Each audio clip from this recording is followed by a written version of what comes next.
So I'm really excited to see this presentation.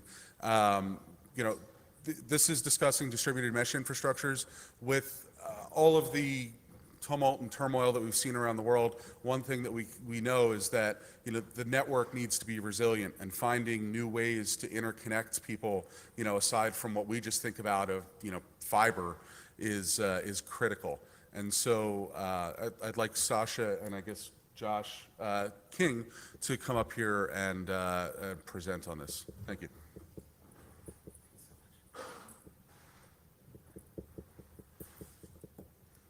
Thank you. How's everyone today? Silent.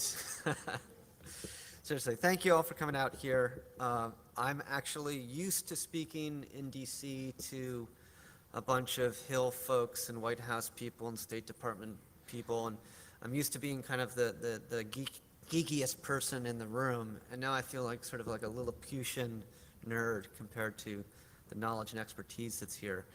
And this is why I've actually asked my technical lead, Josh King, to come in, because for all that I know about our work, he knows far, far more. And I have a suspicion that some of you may wish to dive into the weeds far deeper than I wish to go. Most of my work in DC is as a part of a, do I push this once? Pardon? No.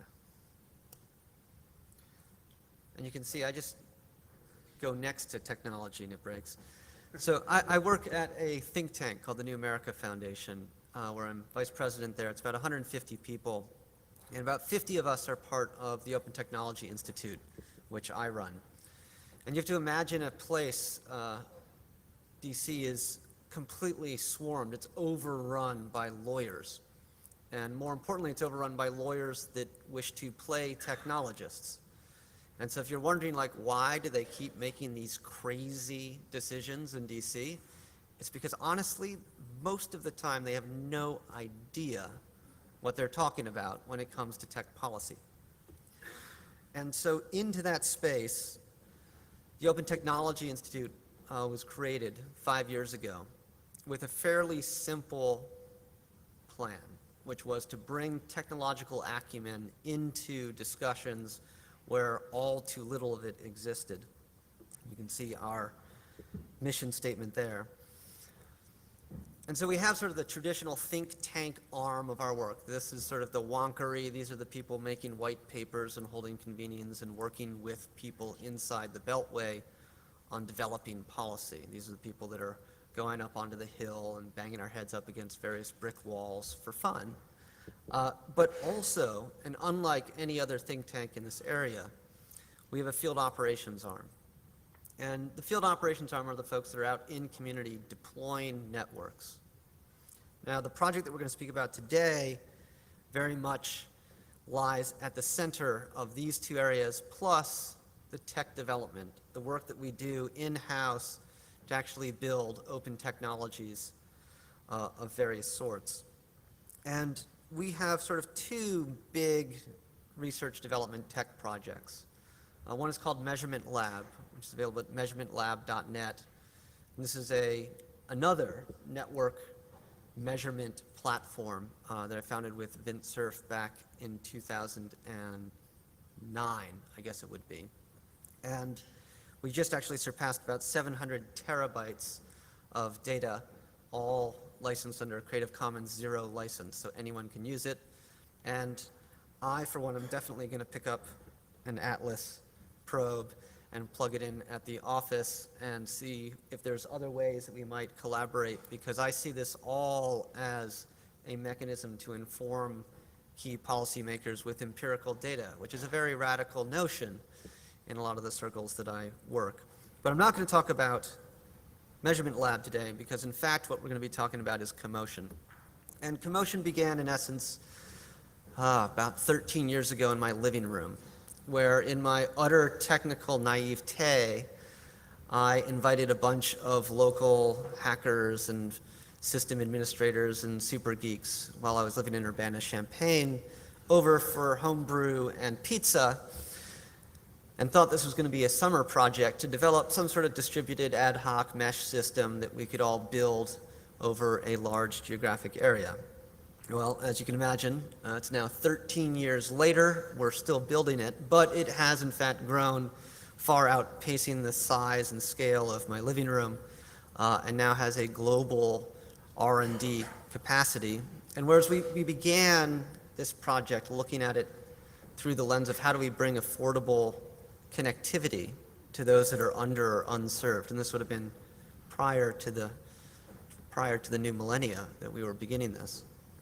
Today, the number one interest from folks like the State Department and USAID and Radio Free Asia is this notion that these exact same technologies have a different facet to them, which is distributed secure communications in places where censorship, surveillance, monitoring is a major problem, or where the internet itself or communication systems like your cellular infrastructure have been shut off entirely. So that said, Josh King is probably one of the smartest technologists I've ever met. I first met him probably in my living room or at the Urbana-Champaign Independent Media Center in Urbana, and luckily enough I was able to convince him to pick up and move halfway across the country to join me in Washington, D.C. There are few facets of this project that he hasn't had a direct hand in, and it's no exaggeration to say there are few people on the planet, and maybe no one on the planet, that knows more about this project and a wide swath of different open source mesh technologies than he does. So I want to bring up my longtime co-conspirator to then take you through kind of an overview of Commotion and what it means and what we could do with these technologies, what we're working on today, and what you might be interested in helping us with as we continue to develop the Commotion project.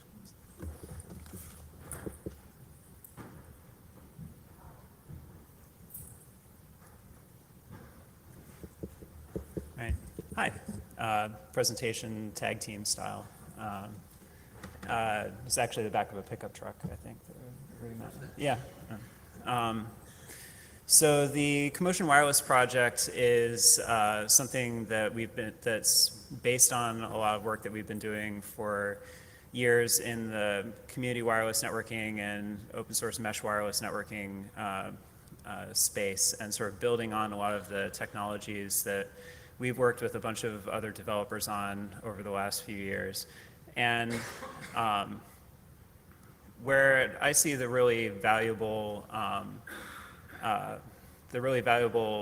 purpose of this technology is in being able to push sort of education and innovation about network technology and into the hands of communities, and being able to make the edges of the network as as redundant and fault tolerant as we try and make the core of the internet. And there are a lot of really great examples of networks that are built kind of from this grassroots level up. Like there's the Athens Wireless Metropolitan Network that covers most of metropolitan Athens and the surrounding area, and has 1,120 nodes and 2,900 client relays.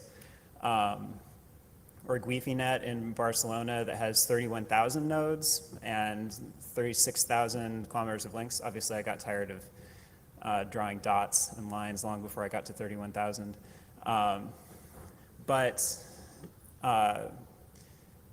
why don't we see those sorts of networks? Those networks demonstrate a lot of opportunities for this sort of technology. As being test beds for things like delay tolerant networks, being sort of dynamically disruption tolerant, being able to route around problems in the networks, and as test beds for local applications and new use cases for networks that communities come up with. Being able to use applications that exist only within that exist and operate only within a local community. We've worked with communities that come up with ideas that if they had their own local infrastructure, what would they use it for? Some of the examples that we've had are people who want to build wireless air quality monitoring networks because they live in a polluted neighborhood, or they live in a neighborhood that's underserved for connectivity, and so they want to be able to host their own local maps and community calendars. Or they have a need for an event or a protest or something where they need to be able to communicate amongst each other and distribute information, but no such easy-to-use infrastructure exists. And distributed networks like that can also be extremely tolerant to different kinds of disruption, either like natural disruption or to takedowns or to other sort of influences that might cause different parts of the network to fail. They're able to dynamically route around those sorts of problems. But if we see those sorts of networks in places like Athens or in Barcelona, why don't we see large-scale community networks, distributed networks like that in the US that get built up from just interested community members? Well, there are a number of challenges involved in that, like the overall technical complexity of building a large-scale network. Dealing with scalability issues, a lot of these networks are based on Wi-Fi and other unlicensed wireless technology that doesn't necessarily scale all that well beyond a couple of dozen nodes. And most of these networks are built by people who are, they're mostly built by a bunch of German hackers who only use command line interfaces for anything and don't make any sort of interfaces that are very accessible to make it possible for a community that's interested in creating their own infrastructure, whether it's an activist community or just a neighborhood here in a city in the U.S. There are no real documentation or entry points for them to be able to build a network like this, to be able to start learning about networks and what they can use them for in order to add value to their own communities. So what the Commotion project does is to try and take a bunch of these existing open source technologies and build their interoperability, build cross-platform interfaces for them, create planning tools. Like this is a community mapping tool that we've been working with some developers in Brooklyn on creating, called Tide Pools, that enables community-based mapping and planning of networks and interacting with their networks and resources on the network in their communities that allow them to take just installing it on a few devices, installing mesh networking software on a few devices in a room in order to build a small network, and being able to take that from the small scale to the large scale, so that networks like those that exist in some of the examples that I gave in Europe are more attainable by engendering those sorts of tools and those sorts of planning skills in the communities that we work with, and allowing them to build local applications that can run on the network and be utilized for local purposes, so that in the event of disruption of internet connectivity or for purposes that are purely localized, the owners and operators, the community that runs the network, is able to have agency over those applications that operate on the network. So where we are now with that project is that we're engaged in lab testing of the software. The software that we have is designed to run on consumer grade and commercial grade routers, on Linux, Mac, and Windows desktop machines, on Android and iPhone mobile devices, to allow people to get their hands on networking technology, to be able to learn about it and to be able to plan out these networks as part of a learning curriculum that we developed through our work with domestic test beds for further testing of the software, and through a program called Digital Stewards, which is a train-the-trainer program that we operate in a lot of the communities that we work with. Digital Stewards is a 6-week training curriculum that teaches non-technical users everything from how networks work, different kinds of antennas, how to install software on routers, how to plan networks, how to install them on rooftops and in buildings. And by the end of the course, they have the basic tools that they need in order to be able to learn about and implement these localized community infrastructures in their own neighborhoods. And then we're working to select new sites where we can work with new communities and new neighborhoods internationally, so that we can roll that into our training program and our documentation, and build use cases for our software, so that we can get better translations and make it more applicable, and continue to extend its reach as far as training and ease of use to everyone to outside of the US. Sorry, wrong button. So thank you. If you have any questions, our websites and email addresses are up on there, or if anyone has any questions.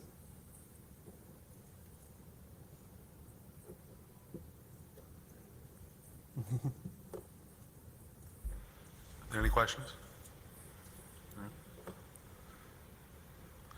Can you tell us a little bit more about how this could be used in, I mentioned earlier stuff like current political situations.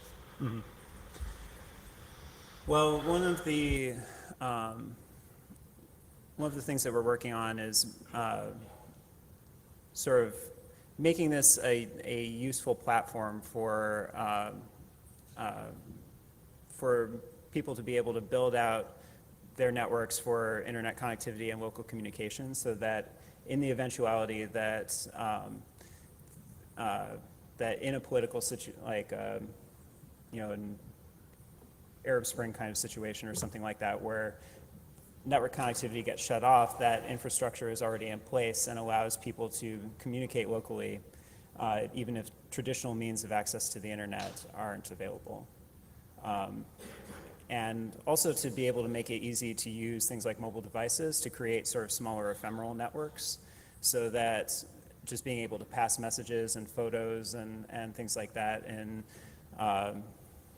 sort of a smaller gathering or in a protest or something like that, so that things like that can get distributed amongst a large number of people in a delay tolerant fashion, so that if any one device or any one person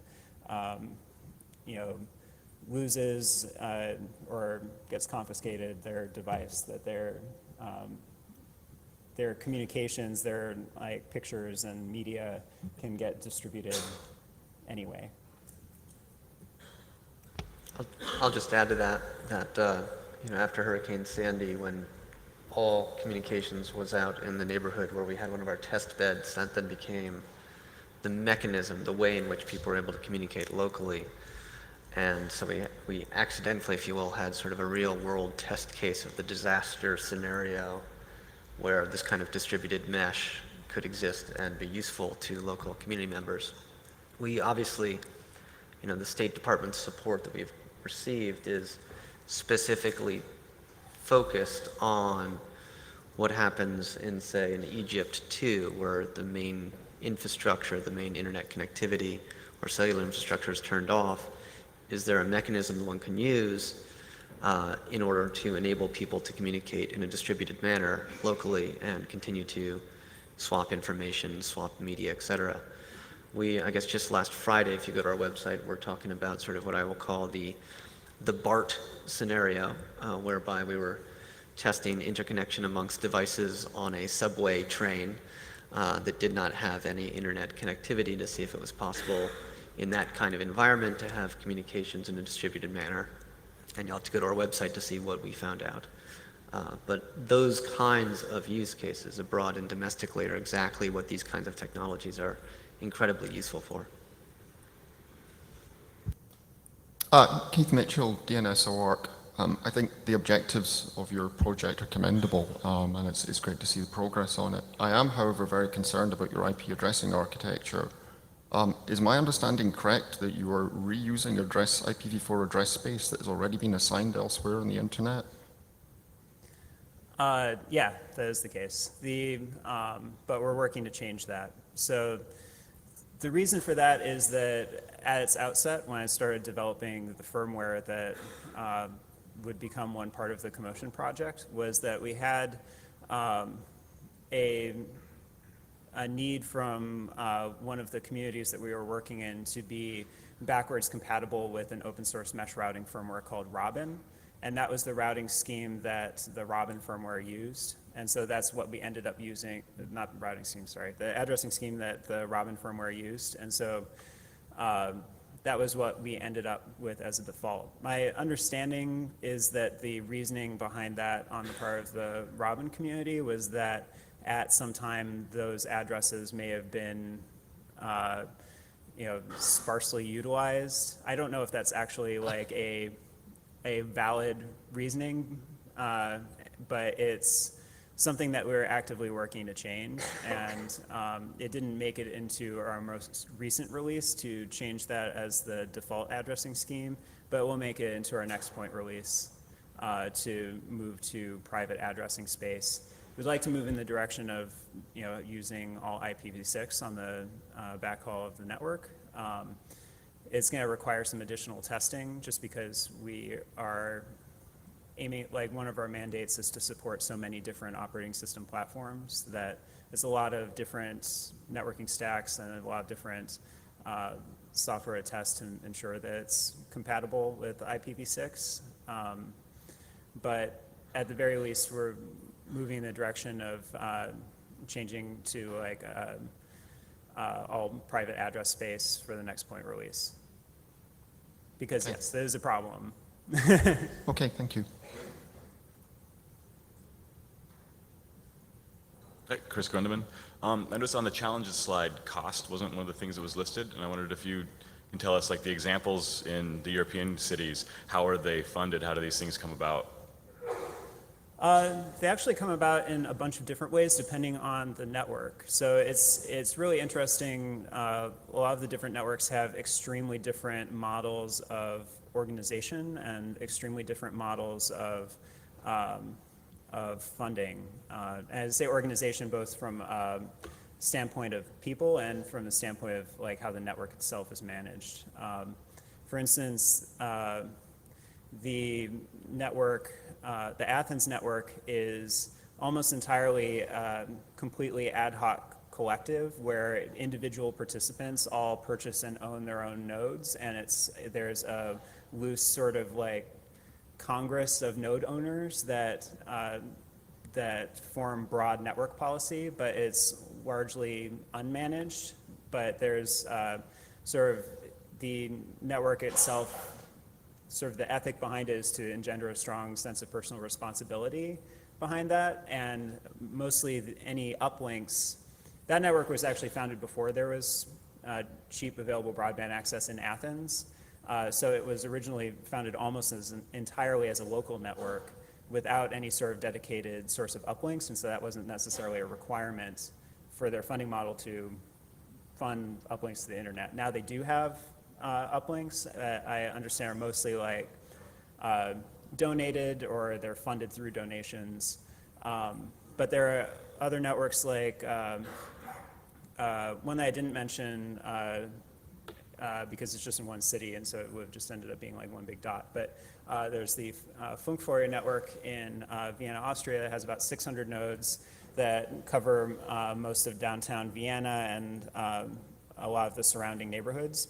And they actually have a very tightly controlled and managed network that they manage through a close association. They are whatever the Austrian equivalent of a 501c3 is, I believe. And they fund the operation of their network by running a micro co-location facility through their main fiber uplink. And they're actually able to make enough through the co-location fees to fund the upkeep and operation of their network. So there are extremely varying sort of methods for funding the networks, and something that we have a strong focus on is just in trying to build a toolkit of technology and documentation that's flexible enough that it can support a lot of these different organizing models. Because what we find is that different models of funding and organization and network management, different models work better in different communities. And so we just want to be able to support as broad a swath. I would say that generally speaking, hardware-wise and operationally, the costs of deploying one of these networks is probably significantly lower than deploying like enterprise class gear and trenching fiber, but it's, I mean, there are trade-offs there too, because you don't have gigabit capacity, generally speaking, either. But yeah, so different for different networks, I guess.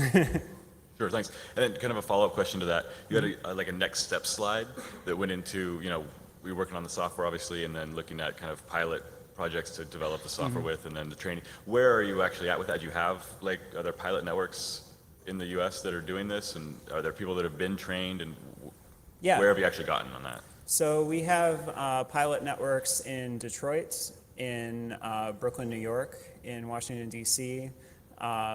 We have spoken with a few other people who have started up small networks just by downloading our software off of the website. The platform that's furthest along right now is the routing firmware, so it's in that sense it's kind of traditional community wireless network stuff, like Freifunk stuff. So we have small testbed networks, 2 in Detroit, 2 in DC, and 1 in Brooklyn, that are all running our software and are being managed by community members in cooperation with us. So we're working with them in order to build out the networks. The Digital Stewards Curriculum Training Program, we're currently running that. I couldn't tell you if we've actually completed the first course of Digital Stewards, but we're running it in Brooklyn and in Detroit. Thanks. Hi, Greg Dendy with Equinix. You may have just touched on my question. I understand that your technology helps support the Occupy DC movement. Mm-hmm. Are there any successes or challenges around that you can discuss?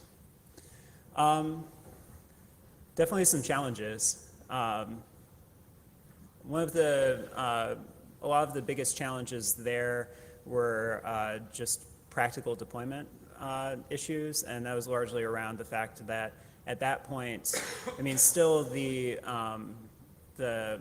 router-based platform is kind of our flagship platform, and some of the other platforms like the desktop clients and Android and all of that kind of aren't quite as far along in their development cycles. But because of that, we deployed routers in, we donated routers to Occupy DC, but mostly the problems there were just around electricity, because we didn't have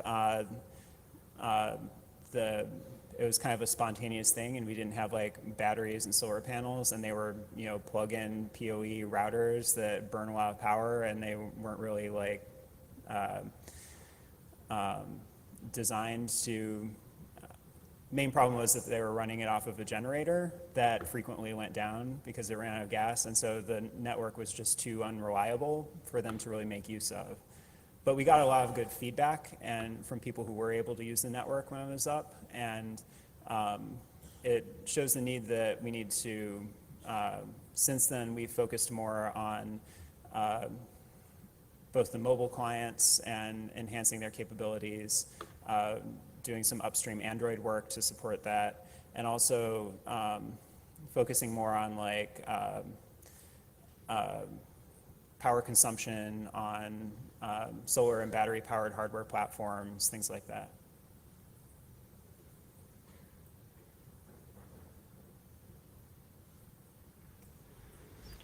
let me also add that first week of October, there'll be sort of a global gathering of people from the community wireless realm. So if you point your browsers to wirelesssummit.org, it'll be in Berlin first week, right before Oktoberfest, for those that might be interested in such. But good twofer in Germany in that month, for sure. Any other questions? Thank you. Thanks, everyone. Yes.